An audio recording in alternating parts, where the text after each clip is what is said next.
School. We are live.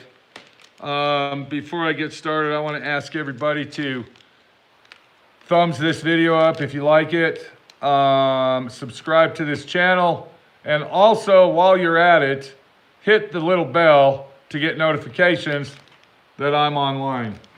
Now that that's out of the way, I want everybody to be leaving a comment on this video as well.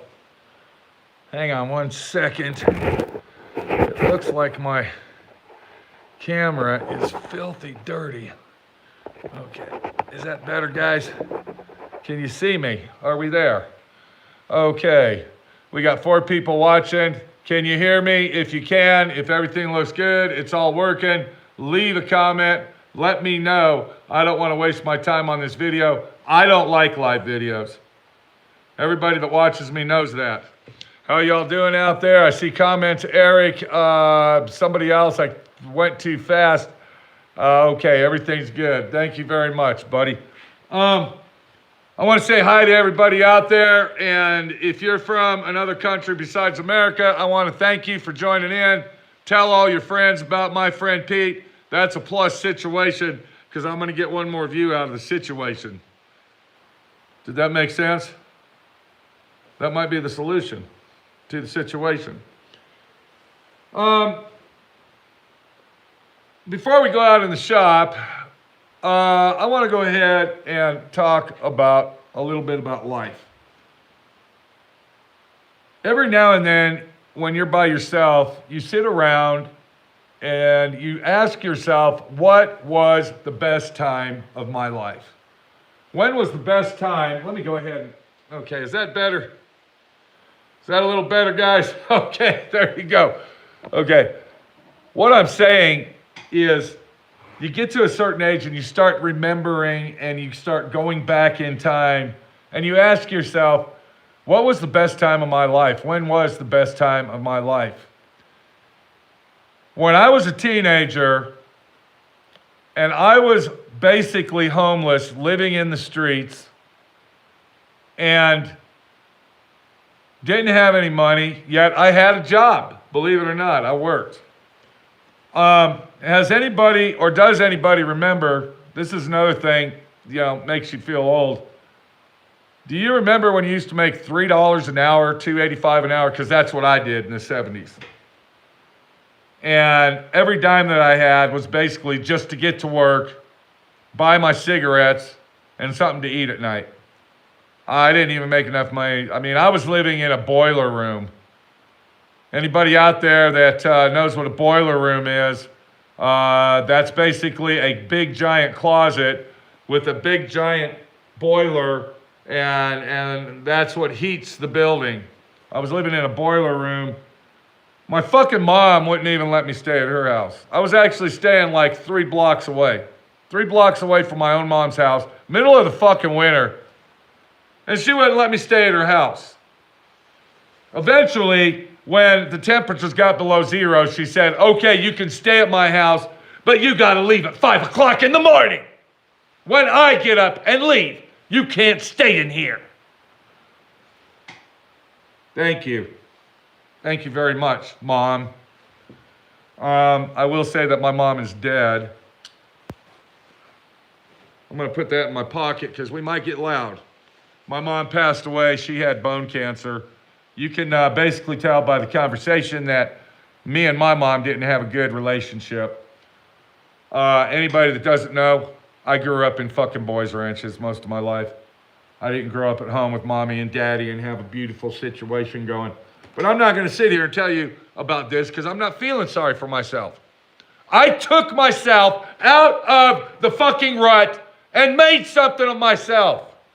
I told myself, I am not going to live like this anymore. I am not going to stay at my mom's house and get up at 5 o'clock in the morning, 15 degrees below 0, because she doesn't want me in her fucking house by myself. I'm not going to do that. It took me a very long time to get my shit together. Even though I struggled and I worked day in and day out, rain, snow, or shine, freezing ass cold or hot weather, I was doing something. I worked at 7-Eleven at one time. on the graveyard shift. The graveyard. I don't want to write you a book on this. I like to tell little stories throughout videos that if I tell you everything, then there won't be nothing to tell you later. I worked graveyard shift at 7-Eleven.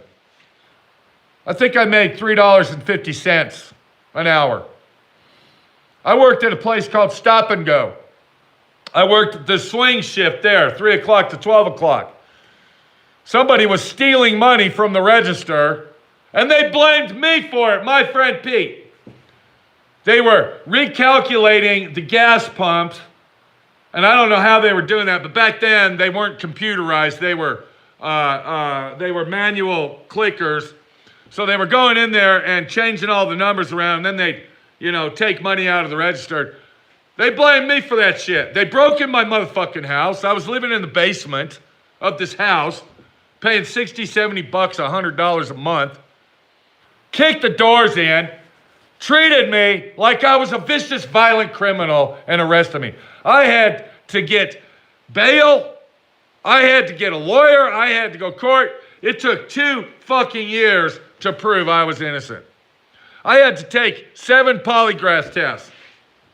Yeah, there's your court system for you. Who stole the money? I don't fucking know. I don't know.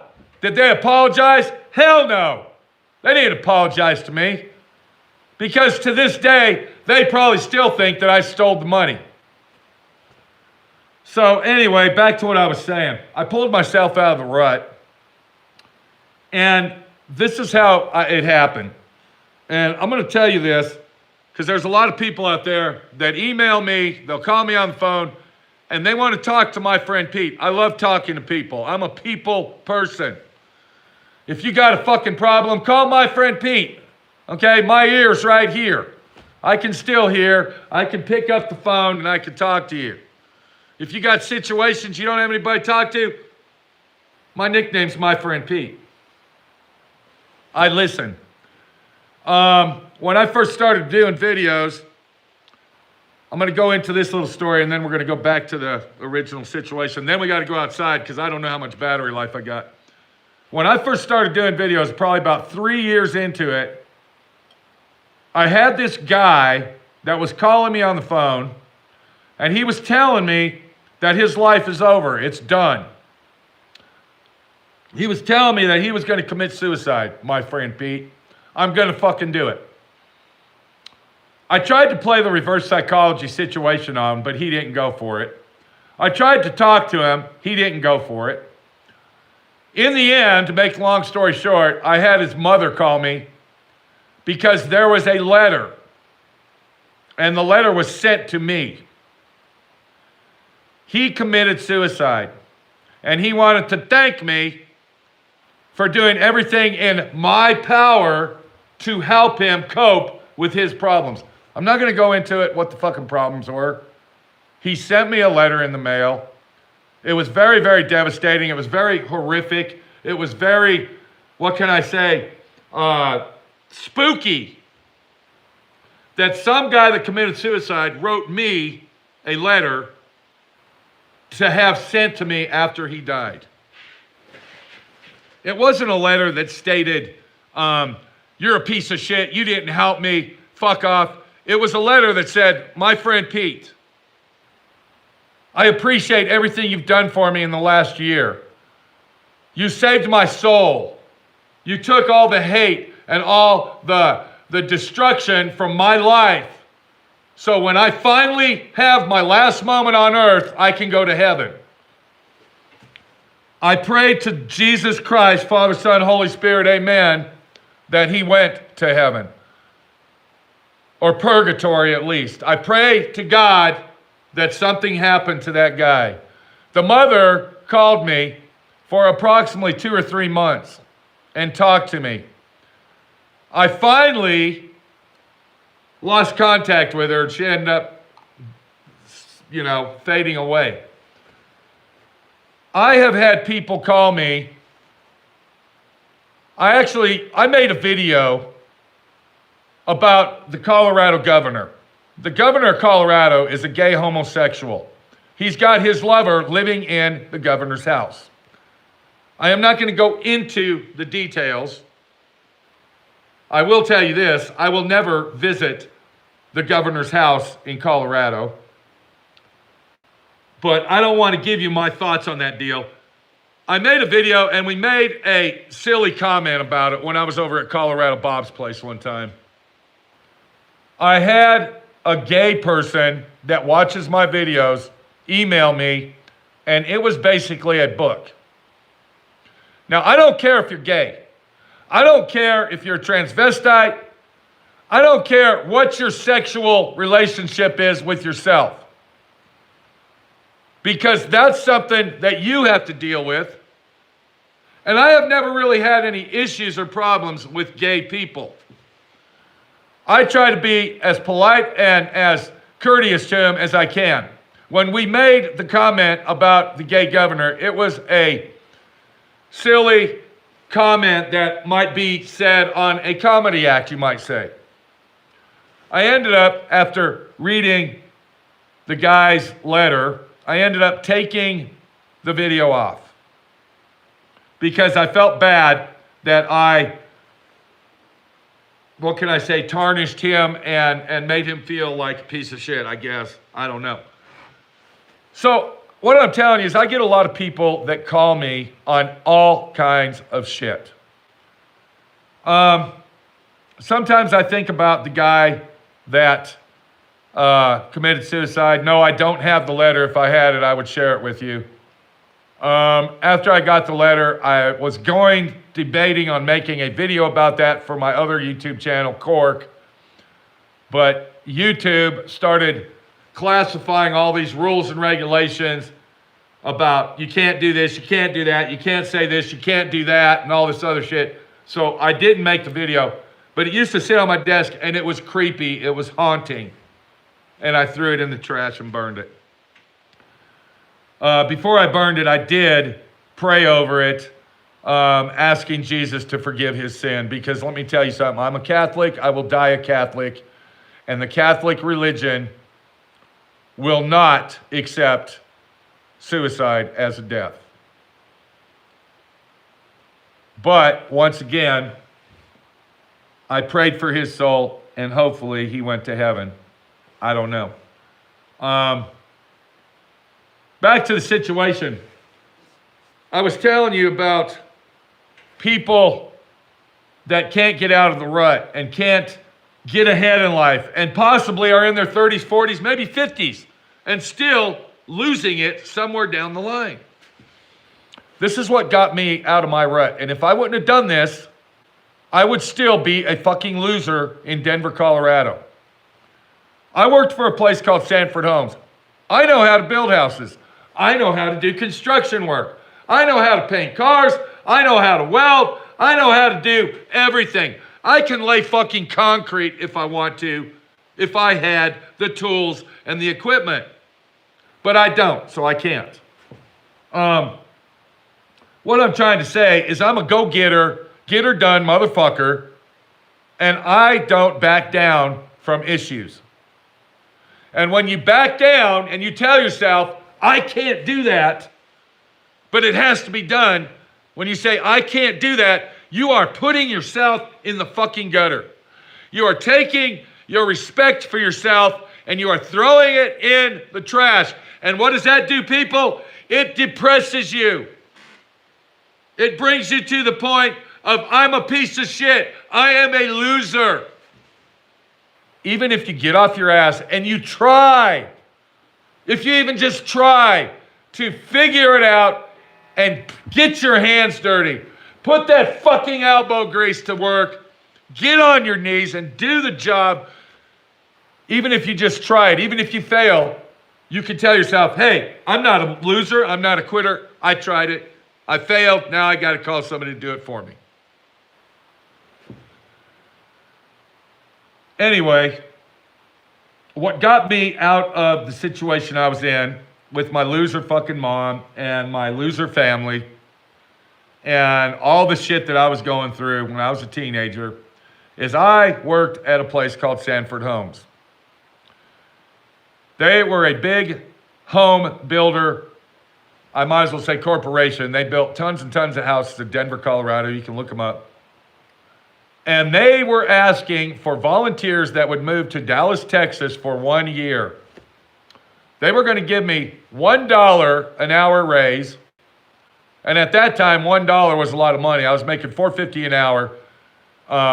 So I got $5.50. And then I think after 6 months, they gave me some more money, maybe 50 cents or some shit. I don't know. But I moved to Dallas, Texas, and I'm going to tell you what it did for me.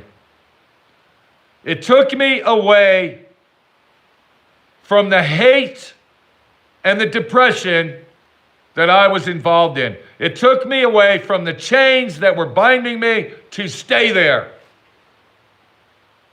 Now, Sanford Homes did not pay for me to go there. They did not pay for my moving expenses. I had to do that. They did not pay for an apartment. I had to do that. But I took the first step, I got the fuck out, and I fucking learned the only way that you're going to do something and to be out of the rut is to do it yourself. You have got to get away from the people that are depressing you and are bringing you down. And if you don't do that, you will always, always be a fucking loser. I'm sorry to say. This is Pete, my friend Pete, your friend Pete. We're going out in the shop. I've been working all week long on my fucking paint booth. Now, my internet here sucks, okay? I'm going to let you know. Sometimes I hook up to the extender out there and it works in here, and sometimes it doesn't. And here's my internet deal right here. Sometimes I can go out there. So we're going to leave the door open on the office. We're going to go outside. I'm going to show you what I've been working on all week. I've actually been working since like 5:30 this morning, finishing up on this. And it's kind of a sneak peek to my paint booth situation. Let's go out there. Let's check it out. And all I can say to everybody out there that is depressed and thinks that the world has come to an end, wake up and realize to yourself that you have got to do something, because if you don't, the end is near very soon. Let's go outside. Yeah. My fucking knee's killing me, people. I've been working on my knees all week long. You know, the doctor told me, she said, you know what you ought to do? You ought to go ahead and get steroid shots in your knees. I ain't fucking doing that. I am not getting any type of shot, synthetic bullshit steroid shots. I'll never do it, okay? What do we got over here in the background? We got my exhaust box for my paint booth. What do we got over here, people? This is our pattern for our fresh air intake for our windows. I just got done making this pattern. I just got done making my filter boxes that go on it. Let me show you. This is a 20 by 20 filter. Anybody that works at a paint and body shop knows that intake and exhaust filters are 20/20. And if we look right here, you can see that this goes on there, and then the filter will go in here. And then what I'll do, I'll be able to regulate the air pressure by opening and closing the windows on my paint booth. I'm going to have two of those, one on each side. That window that's over there, right there, pretend that's my paint booth window. This panel will slide over that window inside the booth. It'll slide over it, and it will cover the whole window. Then I will slide the window open, and then it will reveal the intake filter for air. Because to paint a car properly and to have a paint booth, you have to have some type of a croft draft. We got a 10-foot box over here. It's 2.5, it's about 2 feet wide. It's 10 feet long, and it's approximately 45 inches tall. I went ahead and made my exhaust filter. This is my filter box. This is where the exhaust filters will go. And then over here on the other side, one other thing, look what I got, the wheels that I got. These are actually collapsible wheels. I paid $37 for those on Amazon, and they're actually called workbench wheels. But I went ahead and put them on this, and I think they work awesome. I'll be able to drop that down to the ground where it won't be sucking air underneath, and it should work really nice. We got a fan over here. This is a 36-inch exhaust fan. Let me get the camera down here. And I hope everybody can hear me. Now what this thing is, this is actually a scoop that I made to put down here, and I'm going to try to get it out.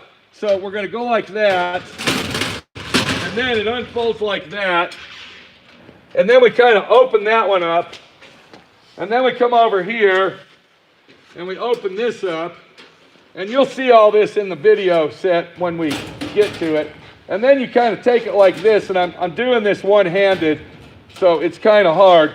But let me go ahead and hold it up there so you can see what it does. So it'll kind of look like that right there. And what that does, that's going to keep the paint from hitting the concrete. Does that make sense? It'll direct the airflow of any type of fumes that might come out. That will, it'll go up in the air instead of down on the concrete. And then when I'm done with it, I can fold that baby up just like that. And then we'll go ahead and stand it up here. And I'm doing this one-handed again. Okay, and then we'll just lock it shut like that. But we're going to leave it open because I want to show you my exhaust fan working. So we're going to come over to this end. And what I've done is I wired this up to a variable speed switch. So we're going to turn it on. And then you can kind of see how it's going to work. There's the fan right there sucking the air. And then we're going to come around here. Okay, we're back. Sorry. Okay, there's the fan right there. Now, if it's sucking too much air, I can adjust it. I'm going to come over here. And then what we'll do is we can adjust that, because it's a variable speed solid state switch. And then you can see right there, okay, you can see that the air pressure is down on low speed instead of high. That was a lot of explanation with an iPhone. I hope everybody heard that. So, the box is exactly as wide as my paint booth door, 10 feet. I'll be able to slide that in, shut the door down, and bam, we got a professional exhaust. The reason I made this out of metal is because it is now a fireproof box, and it's a non-combustible. That means that the fan itself is fireproof. That's a completely enclosed, sealed bearing motor that is, what can we say, fireproof, because it's a non-combustible motor, electric motor. And I think I did an awesome job building it, people. I think it came out really nice, and it's going to do the job. Let's talk Camaros. Let's talk Mr. England, Otto Bennett, out there in Bristol. He just ordered the motor and the transmission for the Camaro. It'll be here on the 18th. He got a ZZ6 motor and a 6-speed, I believe, standard transmission. We'll be popping that baby in there. The Camaro is coming along very nicely.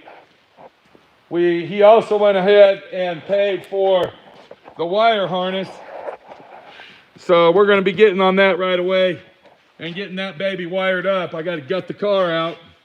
And then once that's done, we're on our way. I'm really excited to get this motor. This fucking car's been here for a very, very long time. I want this bitch out of my shop. I'm tired of looking at the damn thing. I want it fucking gone, people. We were going to start on the Frankenstein. I contacted our buddy Frank up there, New Jersey Frank.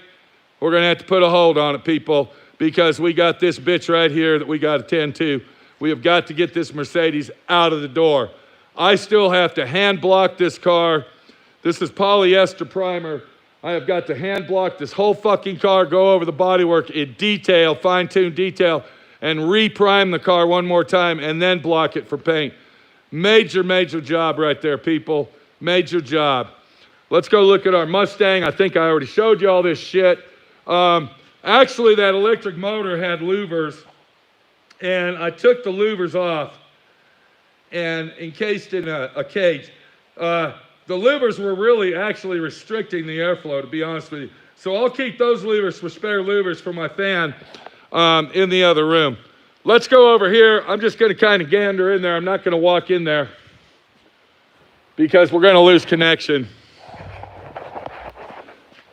But if we look down there, we got our Super Code Mustang ready for block sanding and paint. So that's probably going to be the first car that gets painted in my friend Pete's brand new fucking paint booth. Hell yeah, baby, you know what I'm talking about. It's going to be a badass bitch. And I'm excited to try it out, people. I'm excited. I'm excited. I fucking don't know what to say. So that's what's been going on over here. That's our Saturday night weekly roundup. I think that's what we're going to call this, the Saturday night weekly roundup. What's been going on at D.I.Y Auto School? Give us some information. Let us know. That's what I'm doing. I just let you know. I was going to give this shelf away, and thank God I didn't. I need that shelf. The guy that I was going to give to was actually thinking of taking it, then he changed his mind, and I'm really, really glad because I need that shelf for when I work on these cars to store the stuff on them. So I kept my shelf, and I'm happy. Let me tell y'all something. Let me tell you real quick. I get depressed a lot. But depression only makes things worse. So you got to take the depression and you got to look at life and tell yourself, I'm alive. I am fucking here. I eat my food every day. I get cigarettes to smoke. No, I don't smoke, but you might smoke. And whatever else I do, I do. One day at a time. Yesterday was the past, tomorrow is the future. Who gives a shit what happens tomorrow? It's not here yet. Who cares what happened yesterday? It's fucking gone. Okay? I got a lot of work to do tomorrow, Sunday. I am going to make these panels. They're going to slide into the windows, and then we're going to give it a test and see how everything works out. It's actually snowing in Moab, Utah tonight, and I hope it actually snows again. We really need it out here, to tell you the truth. I don't know if it's going to snow. Let me get my phone up here. I'm going to put that right here. Okay, there you go. So, you know, I don't want to be the guy